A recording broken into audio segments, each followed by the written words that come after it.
is Michael Andretti, car number 18. The leader is running about 190.5 miles an hour, though the pace for the first 100 miles well off that of the record because of 2 yellow flags. They've been averaging about 131 miles an hour to this point. But as we watch Emerson Fittipaldi, he's running in the 190s right now. That's a little faster than I thought they'd be going right now, Paul. I was expecting something in the 180s, mid-180s to be race speed. So Emo's got the car working very well right now. One of the prettiest days we've seen, the 17 race history of Pocono, as we watch Michael Andretti, the second-place car. He's on the pit road and heading for service. Remember, he had trouble with this car earlier. Michael Andretti, the car comes up on the jacks. Let's go to Sally Larvik. Michael Andretti, as we mentioned, he had a clutch problem earlier. Barry Green said all he's going to do is try to get him in and out as fast as he can. They're changing 3 tires, the 2 on the right side, the left rear. Michael Andretti is down, and he's off. They're pushing him, and there he goes, and he's out of the pits, and Michael Andretti is away. His father, Mario, is in the pits as well. He was 4th when he came rolling in for this stop. Michael Andretti, once again, having a terrible time rolling away from the pits. Look at this. Michael can't get it rolling. That is Mario on the charge coming out.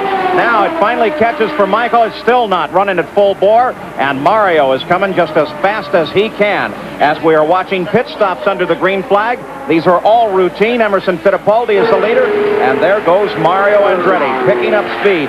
His son Michael having just a horrible time with his stop. Well, that's going to be a key later on in the race. If these pit stops all come under the green, we're going to have trouble with Michael. Here's Rick Mears, the second-place car now as a result of the pit stop of Michael Andretti. Rick Mears, the Penske crew, goes to work on the car. Emerson Fittipaldi has not stopped again. Precision by Penske. Peter Parrott and that crew get that car in and out just as fast as they can. One beautiful stop. There comes Rick Mears rolling on the pit exit, and Emerson Fittipaldi is the question now. He is the leader of the race, and he comes around across the starting line one more time. Fittipaldi appears to be getting a little better mileage, or else the Patrick team is a little braver than everyone else. He is getting better mileage, and that's surprising because the Chevrolet makes a little more horsepower, and horsepower takes fuel, so theoretically he shouldn't be going quite as far if he's got that power. This car is a March. It is powered by a Chevrolet, and we anticipate this stop by Fittipaldi just any moment now. He can't go that much further. This is a big circuit, 2.5 miles around. So every lap that he turns beyond them, he is really putting mileage down on the rest of the field. Most of the other leaders have made their stops. Roberto Guerrero came in for fuel and tires. Mario Andretti's stop was for 21 seconds for fuel and tires. Rick Mears was in and out in 15 seconds. Michael Andretti with that very troublesome clutch took 21 seconds before he really started rolling, and then he was rolling very slowly as he left the pit exit. In fact, Michael dropped all the way back to 5th place from 2nd during that stop. But here's the man of the moment, Emerson Fittipaldi. He leads the Quaker State 500, and he is due for a pit stop just any time. The crew should be indicating to him that all the other leaders or contenders in the race have already made their stop. They can't afford to gamble at this point. They're getting better mileage, so he should be in any time. Well, that Patrick team is extremely good at the tactics of the race at this point. They're very good at 500-milers. They really know when to bring the car in, when to cycle it in and out, and how to get it done. And at the moment, they say, Emerson Fittipaldi, bring it into the pits. Gary Robinsini, the crew chief, and the crew is ready. Let's go down there and Gary Gerald. Well, here's the former 2-time world champion right on the spot in car number 20. The Marlboro pillars being serviced, 3 tires, fuel, everything appears to be routine. He's been one of the hottest drivers in recent weeks in the CART PPG IndyCar Series, and right now he's waiting to get away. He does so in 16 seconds flat. Classic pit stop for the Patrick team. We're now on the Penske soaring stand as Fittipaldi rolls away. That was Karen Unser you saw just a moment ago, keeping track of the progress of her husband, Al Unser, who currently runs in 7th. There's Al's son, of course, Al Jr., out of the race. His electrical problems taking his day away. So Jeff Brabham, this car, number 15, picks up the lead. He does so as a result of that stop by Emerson Fittipaldi. Honda power here, and it appears that the Honda's getting the best mileage of all. Well, we indicated that earlier, and it's still the case, but he's got to be due here shortly. So, in fact, he is. There at Jeff Brabham. Good prediction, Tom Steva. as he rolls down to the pits. The Gallus crew is ready with the Valvoline car to make its stop. And Jeff brings it in right on the mark as the leader of the race. Fittipaldi dropped back to second. And again, this looks routine. 3 tires are being changed. Fuel, 40 gallons of methanol fuel pouring into the car. Jeff Brabham takes a cool drink of water, throws the bottle back over the wall. Comes off the clutch a little bit early. The car wasn't quite on the ground yet. Routine across the board. Routine, but the pit lane is very rough here, and you're accelerating out. It's hard on the drivetrain, hard on the axles, hard on the gearbox. So guys got to be careful, especially under green flag type stops, that he's not too hard on the equipment leaving that pit lane. Michael Andretti in 4th place, being chased by his father Mario, and Emerson Fittipaldi has the lead once again. We'll be back. Back at the Quaker State 500 as Mario Andretti now challenges his son Michael for 3rd place. Tom Sneva, these two continue to hack at one another. Now, they are 2 different teams, but they are, after all, a family. Is it wise? Well, I'm not sure. This stage in the race, they're running at each other pretty hard, and it's wear and tear in both the equipment and the mental state of the father and son combination here. Well, Mario Andretti, that bright red with the yellow number 5. Michael Andretti, car number 18. He currently occupies second. The leader up ahead is Emerson Fittipaldi. Rick Mears is in 2nd place in his bright yellow number 8. There you see Michael Andretti as he comes onto the main stretch. Now, this is where the key moves are almost always set up. Mario Andretti sits just behind him, watches very carefully. That's Jeff Brabham closing down. Brabham runs in 5th place just behind this fight. And Mario hauls it way down low. Just like we mentioned earlier, the track gets smaller and smaller. You got to get somewhere where they haven't been running, and so Mario's working real good right down on the grass. So Michael Andretti, that's A.J. Foyt in 12th place, just ahead. 180 miles complete. We've had 5 different leaders of the race with 6 changes. The average speed well down because of the 2 yellow flags. And Michael Andretti comes by A.J. Foyt.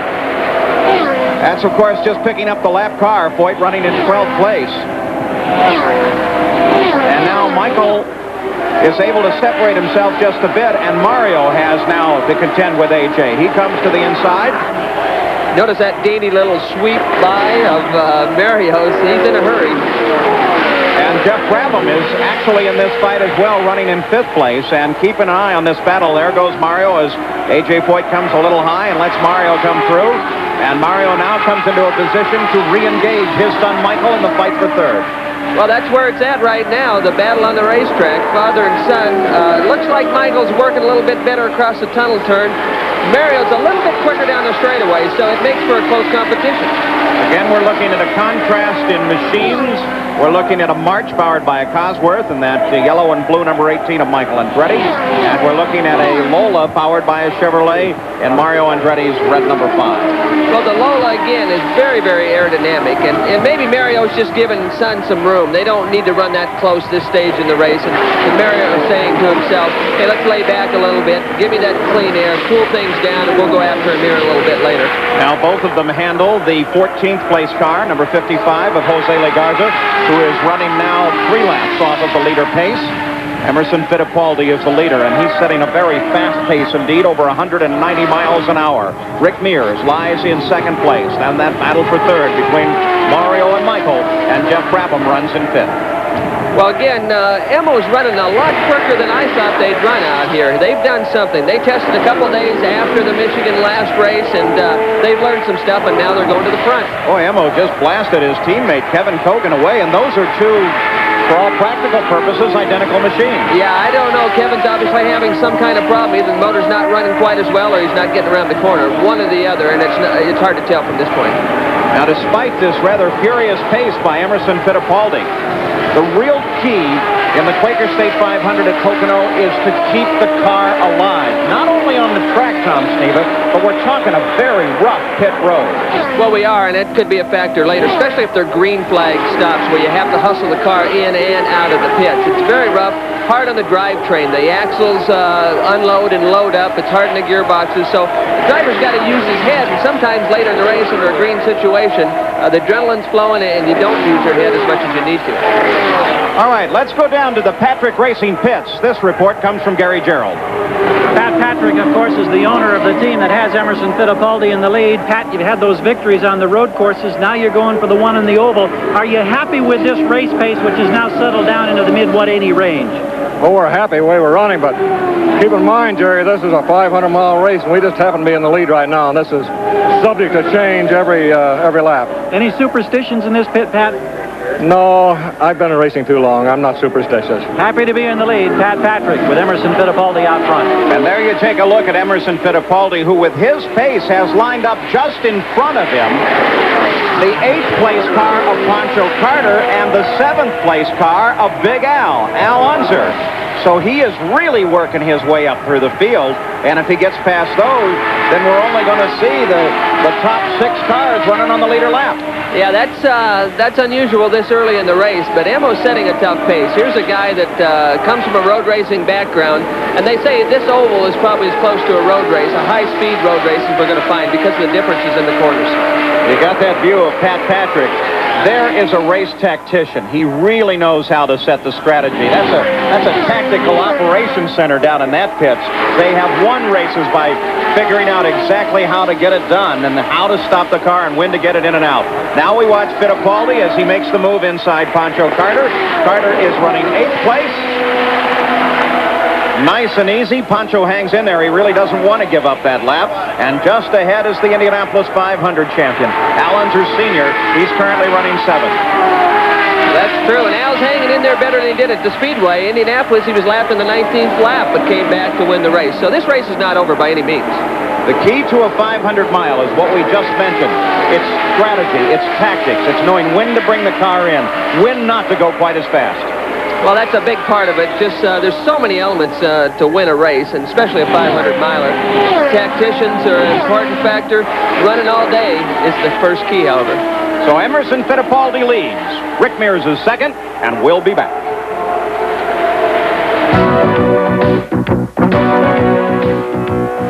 What's the status, Mike? Spin. Mario Andretti loses it coming off the first turn and slams the wall. The yellow light flashes on as Mario Andretti really smacks it hard. Tom Stevens, he'd been running low and it just got away from him. He really did. It's a little rough getting in, and he might have got down a little bit lower earlier, and that got him in trouble because it got loose getting into the corner, and then he was just further right.